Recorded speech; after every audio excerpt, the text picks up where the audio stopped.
Welcome to People Tech, the podcast of the HCM Technology Report. I'm Mark Feffer. And we're recording this edition, again, on the expo floor of the HR Technology Conference. And I'm going to welcome my next guest. I'm going to let him introduce himself. My name's Jason Lauritsen. I am a speaker, author, management trainer, kind of on a quest to make the work experience more human by teaching managers and leaders how to really truly check in with their people, so they know what's actually going on and can help create a work experience that works better for them, for the employees. So, given all that, what are you thinking as you walk through the expo hall? Is the industry kind of doing what it needs to do? I would say we're trending the right direction, I think. Technology-wise, I would say from my seat, if you look back a few years, you had places like, I think, WorkHuman. WorkHuman's kind of been at the forefront, I think, of carrying a banner for the human workplace or whatever. Obviously, it's even in their name, and they had their event or whatever. I think, Fuel 50 was early on into that, sort of rethinking, sort of putting the sort of the human at the center of the career path and all of that. And so I think we're starting to see early on, several years ago, there wasn't as much of it. Now you're seeing so much talk about humanity at work, I think, because COVID forced people to realize there are humans here and we need to make this work better for them. So we've been forced into it. So I think it's trending the right way. I still think we have I think there's still a lot of unnecessary complication that gets created by technology, to be honest. The fact that we have this many different solutions, I think sometimes gets in the way of actually doing the work that we need to be doing in the workplace. Well, that's a good point, because I often wonder if the vendors are really delivering what they say they're delivering. I don't think half the people that buy that technology know that either. I mean, that's always the irony of technology is, and I'm so glad I worked for a technology company for 3 years, an HR tech company for 3 years. And I'm so glad to not be in that world, because I think it's a very fickle world, because you're, positioning this technology product as a solution to this problem that HR has. And then HR gets excited about the technology and they sell it to their team and, the executives or whoever they need to sell it to internally. They invest a bunch of money, they roll it out. And then in 3 years, if it hasn't solved the problem that it was, intended to solve, they, without knowing why or without knowing if it's the technology's fault, the technology gets blamed, because it's better to blame the technology than to take blame yourself that your problem, that your process or your approach didn't work. And you replace it with a new technology. And then every 3 to 5 years, we just keep kicking it down the road. And so a lot of times, I don't think there's a great feedback cycle always on, is the technology delivering what it should be?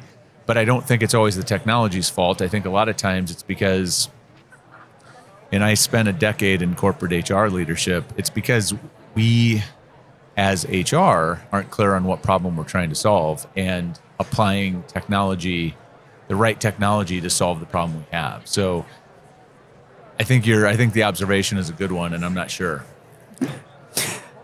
One of the things I wonder about is the frontline manager. It seems that an awful lot of, not worry, but a lot of energy about skills and such comes from the frontline manager. Do you think vendors are addressing that? Are they selling enough to the frontline managers rather than the executives to be meaningful? I don't know about.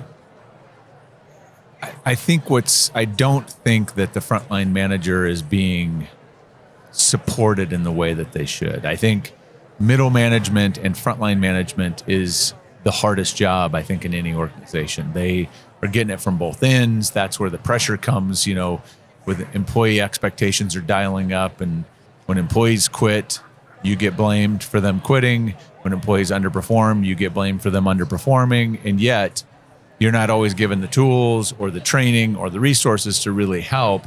And then what happens is, I think with great intention, is we we go looking for a technology to help these managers, and we roll out a tool, and we roll out an approach. And I think the managers, at least what I've been hearing, is managers are overwhelmed.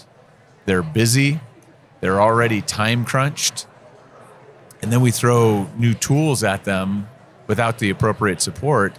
And I think that almost sort of makes the situation worse at times. And so I remember when I was in the HR seat, when we were trying to roll things out, like and actually the best way I've ever heard this said was when I was doing a profile for my book. I was interviewing an HR leader, and he said, the test of whether our solution from HR, whether it's a process or technology, whether it's successful, is whether the manager or the employee uses it.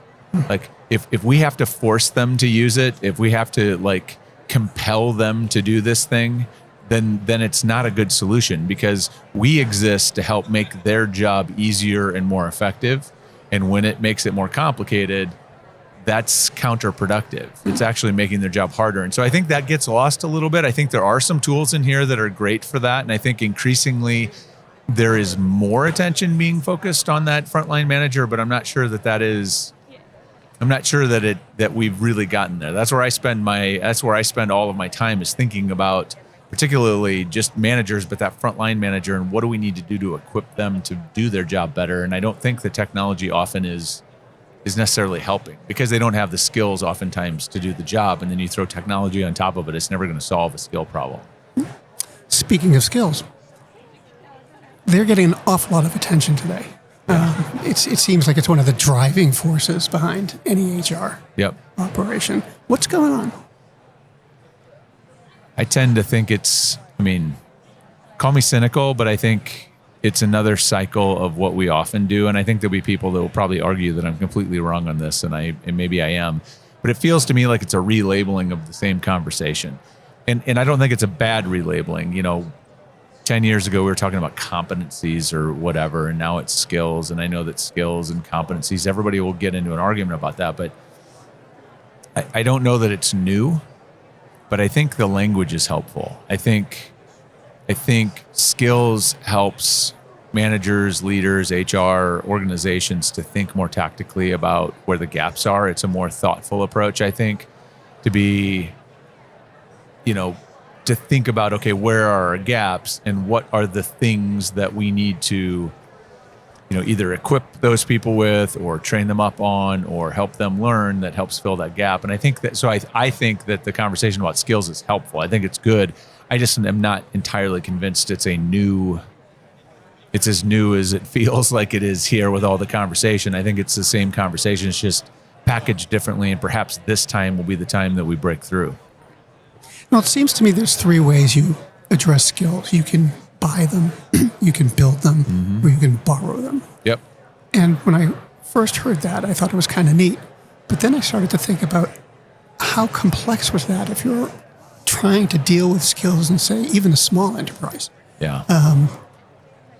That's an awful lot of fine-tuning you have to do to get a program that works. I think it is. And honestly, what I would argue is that again, back to kind of what I said earlier about technology, is that I think a lot of times we can get crystal clear about skills. We can define skills. We can have skill hierarchies, all these things that get talked about.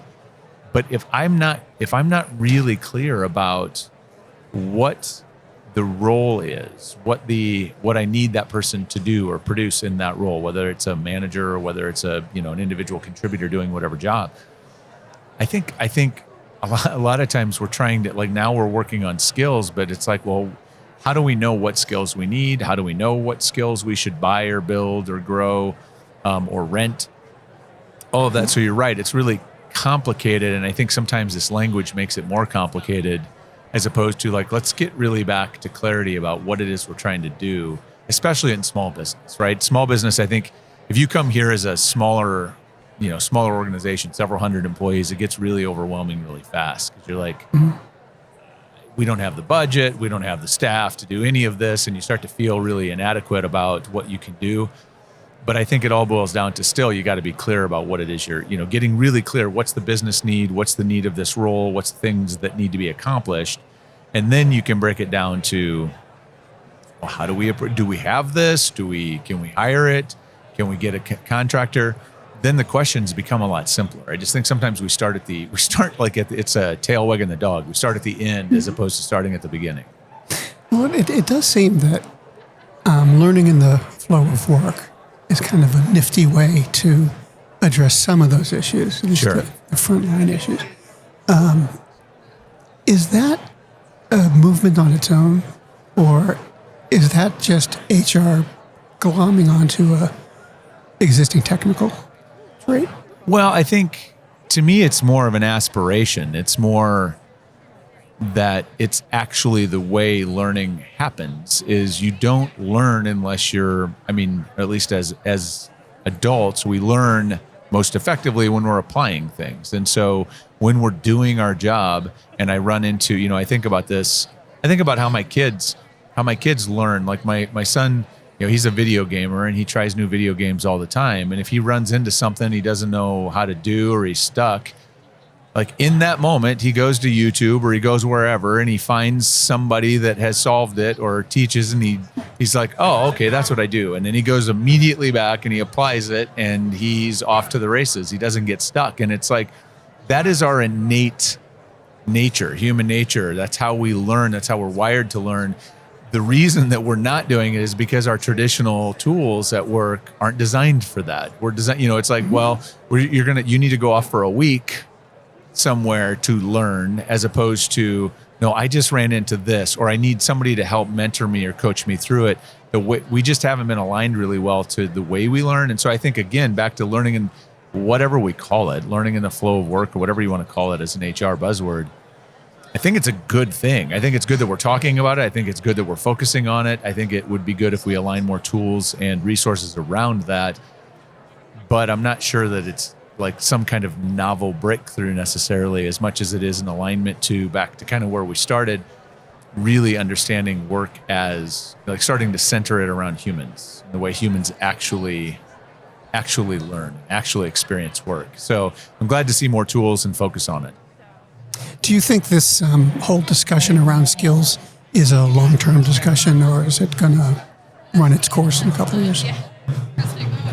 I don't know. I don't know that I have a good answer to that, other than it feels the focus on skills feels more like a feature it's like more of a conversation about features of technology than it is of the experience of the way work gets done, because it's kind of like we still are trapped in this like human capital kind of framework, or human resource. Like, well, we can take our resources and break them into to skills, and then we can think of people as individual skills. And it's like, people don't come packaged that way, right? Mm-hmm. That you need this skill. Well, that skill comes packaged with a whole bunch of other stuff, some other skills and some other things. So I don't know about the complexity. I think it's probably a good thing to wrestle with. I mean, skills aren't new. They've been around forever. They're just getting their moment right now. And I wonder if it's more about technology, selling technology and technology design, than it is actually a change in conversation or thinking about how we're actually, developing people or organizing work. I don't know. I think we'll be talking about skills into the future, because we've been talking about skills for a long time, just not as much as we are today. Jason, thanks very much for your time today. Thanks for having me. I appreciate it.